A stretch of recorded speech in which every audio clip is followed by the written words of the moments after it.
బెంగాల్లో క్రిందటిసారి కూడా బీజేపీ అదిగో వచ్చేస్తుంది అన్నటువంటిది ఆ తర్వాత చివరికి దెబ్బతింది. కాబట్టి ఇప్పుడు బీజేపీ గెలిచేస్తుందని నేనైతే అంత తొందరగా నమ్మట్లేదు. ఎందుకంటే మమతా బెనర్జీతో పాటు అక్కడ మతపరమైనటువంటి పిచ్చగాళ్ళ డేంజర్ చాలా ప్రమాదకరంగా ఉంది కాబట్టి ఇప్పుడు వీళ్ళైతే రకరకాల ప్రయత్నాలు కేంద్రంలో కూడా బలం ఉంది కాబట్టి బలగాల్ని పెద్ద ఎత్తున తీసుకొచ్చారు. కాకపోతే బీజేపీ అభిమానులు చెప్తుంది అంటే కామాటిపురా లాంటి సెక్స్ వర్కర్లు ఉండేటటువంటి ఏరియాల్లో వాళ్ళు ఇదివరకు మమతా బెనర్జీ పార్టీకి డబ్బులు ఇచ్చేవాళ్ళు కాస్త ఇప్పుడు బీజేపీకి డొనేట్ చేస్తున్నారు. వాళ్ళు అంతగా ఆ ప్రభుత్వం మీద విసిగిపోయి ఉన్నారు.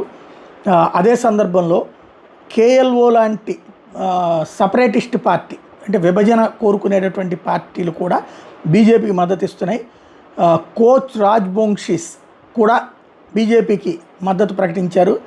అలాగే కోచ్ రాజ్బోంగీలకు సంబంధించిన 75% ఓట్లు క్రిందటిసారి అటుపక్కకు పోతే మమతా బెనర్జీకి, ఈసారి వాళ్ళు ఇటుకి మూవ్ అవుతున్నారు.